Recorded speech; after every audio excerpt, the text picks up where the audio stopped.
स्वागत है आज के इस विश्लेषण में। आज हम निवेश यानी इन्वेस्टमेंट के भविष्य पर एक ऐसी डीप डाइव लेने वाले हैं जो कैपिटल और बिजनेस के बारे में सोचने का पूरा नजरिया ही बदल कर रख देगी। आर्टिफिशियल इंटेलिजेंस और ऑटोमेशन किस तेजी से इस दुनिया को बदल रहे हैं, ये अब किसी से छुपा नहीं है। तो चलिए सीधे इस रोचक सफर की शुरुआत करते हैं। अगर एक पल के लिए साल 2050 की कल्पना की जाए तो एक बिल्कुल ही अलग दुनिया सामने आती है। एक ऐसी दुनिया जहां ज्यादातर बिजनेसेस में इंसान ना के बराबर हैं। एआई सिस्टम्स अकेले पूरी की पूरी कंपनीज चला रहे हैं और रोबोट्स फैक्ट्रीज को हैंडल कर रहे हैं। पर इस पूरे बदलाव के बीच एक बड़ा रहस्य उठकर सामने आता है। क्या इस फ्यूचर में शेयर्स और स्टॉक मार्केट जैसी चीजें बचेंगी भी? क्या तब भी शेयर्स की खरीद फरोख्त हो रही होगी, या फिर स्टॉक मार्केट का ये पूरा का पूरा सिस्टम ही हमेशा के लिए खत्म हो जाएगा? इस आने वाले फ्यूचर को ध्यान से समझने के लिए रोडमैप कुछ इस तरह का रहेगा। पहला, इन्वेस्टिंग इन ईयर 2050। दूसरा, द कैपिटल एलोकेशन सिस्टम। तीसरा, 1% बिलियन डॉलर कंपनीज। चौथा, फाउंडर्स वर्सेस कैपिटल एलोकेटर्स। पांचवां, द एआई ट्रेडिंग रेवोल्यूशन। और आखिर में छठा, द रिटेल इन्वेस्टर्स फ्यूचर। सब कुछ स्टेप बाय स्टेप क्लियर हो जाएगा। ठीक है, चलिए पहले हिस्से से शुरू करते हैं। पहला, 2050 में निवेश।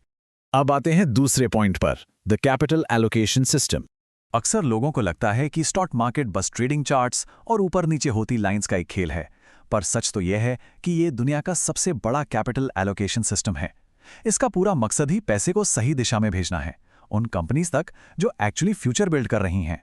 एक छोटा सा शेयर खरीदने का सीधा सा मतलब होता है एक बिजनेस का असली हिस्सेदार बनना, उसकी थोड़ी सी ओनरशिप लेना। और सच मानिए, अगर भविष्य में कंपनीज रहेंगी तो ये मार्केट भी रहेगा, चाहे दुनिया कितनी भी एआई ड्रिवन क्यों ना हो जाए। अब बढ़ते हैं तीसरे और काफी रोचक हिस्से की तरफ, 1% बिलियन डॉलर कंपनीज। आज की बड़ी कंपनीज और भविष्य के कंपनीज को अगर कंपेयर किया जाए तो एक जमीन आसमान का फर्क दिखता है। आज बड़ी कंपनीज में हजारों एम्प्लॉयज होते हैं, बड़े बड़े आलीशान ऑफिसेज होते हैं और एक लंबा चौड़ा मैनेजमेंट होता है। लेकिन भविष्य की ग्लोबल इंटरनेट बिजनेसेस पूरी तरह अलग होंगी। याद करने वाली बात है कि जब इंस्टाग्राम $1 बिलियन में बिकी थी तो उसमें सिर्फ 13 एम्प्लॉयज थे। भविष्य में एआई एम्प्लॉयज की मदद से यह आंकड़ा और भी कम हो जाएगा। बड़े बड़े मैसिव कॉर्पोरेशंस आगे चलकर हाइपर एफिशिएंट माइक्रो एंटरप्राइजेज में तब्दील हो जाएंगे। और ध्यान देने वाली बात यह है कि आगे चलकर एक मल्टी बिलियन डॉलर कंपनी बनाने के लिए कितने लोगों की जरूरत पड़ेगी? सिर्फ और सिर्फ एक अकेले इंसान के पास वो ताकत होगी कि वो अकेले दम पर ऐसी कंपनी खड़ी कर सके। अब यहाँ पर जो सबसे दिलचस्प बात निकल कर आती है वो ये कि एआई टूल्स आखिर एक अकेले फाउंडर को ये सब करने की ताकत देंगे कैसे? दरअसल एक अकेला इंसान एआई के जरिए खुद कोडिंग कर रहा होगा, मार्केटिंग भी वही संभाल रहा होगा, कस्टमर सपोर्ट पूरी तरह एआई के हवाले होगा और प्रोडक्ट डिजाइन भी बिल्कुल ऑटोमेटिकली हो जाएगा। ये एडवांस्ड एआई टूल्स एक अकेले इंसान को सुपर ह्यूमन बना देंगे जो पूरे कॉर्पोरेट डिपार्टमेंट्स का काम अकेले संभाल लेगा। पर एक बात सोचने वाली है, जब कंपनी बनाना इतना आसान हो जाएगा तो क्या होगा? मार्केट में रोज लाखों नई एआई कंपनीज लॉन्च होंगी। कंपटीशन इस हद तक खतरनाक हो जाएगा कि उनमें से असली विनर्स को चुनना बहुत ही मुश्किल काम हो जाएगा। यहां लग सकता है कि कंपनी बनाना आसान हुआ तो स्टॉक मार्केट का काम आसान हो जाएगा, पर नहीं। सही कंपनीज तक पैसा पहुंचाना, जो मार्केट का मूल काम है, वो और भी ज्यादा जरूरी और कॉम्प्लेक्स बन जाएगा।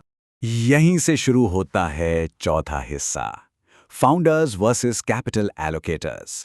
फ्यूचर की इस इकोनॉमी में दो तरह के लोग निकल कर आएंगे जो सबसे ताकतवर होंगे। एक तरफ होंगे बिल्डर्स या फाउंडर्स जो एआई का इस्तेमाल करके इन आधुनिक कंपनीज को बनाएंगे, और दूसरी तरफ होंगे कैपिटल एलोकेटर्स जिनका काम होगा यह पहचानना कि उन लाखों कंपनियों में से कौन सी कंपनी दुनिया पर राज करेगी। असल में आगे चलकर इस कैपिटल एलोकेशन की ताकत एक खतरनाक लेवल तक बढ़ सकती है, क्योंकि पूरे मार्केट का पैसा कहां जाएगा ये पावर इन्हीं लोगों के हाथ में होगी। तो एलीट इन्वेस्टर्स को इस नए दौर में जीतने के लिए क्या मास्टर करना होगा? सिर्फ चार्ट्स या नंबर्स देखने से काम नहीं बनेगा।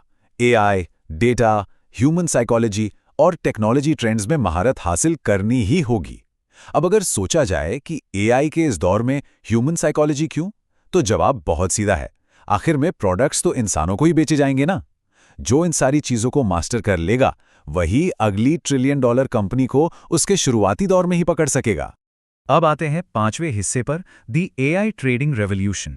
एनएसई और एनवाईएसई जैसे पुराने ट्रेडिशनल एक्सचेंजेस बचेंगे तो जरूर, पर उनका रूप और काम करने का तरीका पूरी तरह से बदल जाएगा। फ्यूचर की ये एक्सचेंजेस 24/7 खुले रहेंगे। एआई ट्रेडिंग सिस्टम्स और ब्लॉकचेन सेटलमेंट की मदद से दुनिया के किसी भी कोने से इंस्टेंट और बिना किसी रुकावट के ग्लोबल इन्वेस्टिंग मुमकिन हो जाएगी। सब कुछ रियल टाइम चलेगा, जहां ट्रांजैक्शन बस पलक झपकते ही पूरे हो जाएंगे। और ये एआई आखिर ट्रेड करेगा कैसे?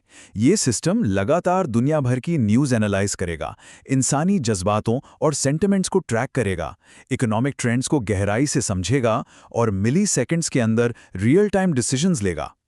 इन सब की वजह से एक नॉर्मल इंसान के लिए शॉर्ट टर्म ट्रेडिंग में इन एल्गोरिदम्स को हराना लगभग नामुमकिन हो जाएगा। यही वजह है कि लॉन्ग टर्म बिजनेस मॉडल्स को समझने की वैल्यू आगे चलकर बहुत बहुत ज्यादा बढ़ने वाली है। चलिए आगे बढ़ते हैं और देखते हैं कि ये सब जुड़कर हमारे आखिरी हिस्से को कैसे बनाता है, द रिटेल इन्वेस्टर्स फ्यूचर।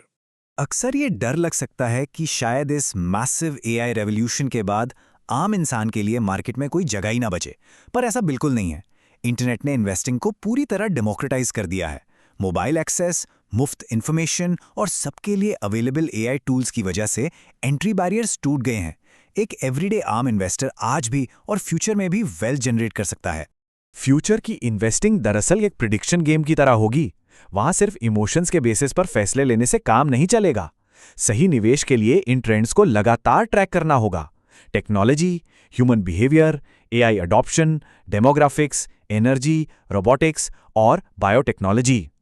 एक आम निवेशक के लिए ये गहरी समझ और नॉलेज ही आने वाले वक्त में सबसे बड़ा हथियार साबित होगी।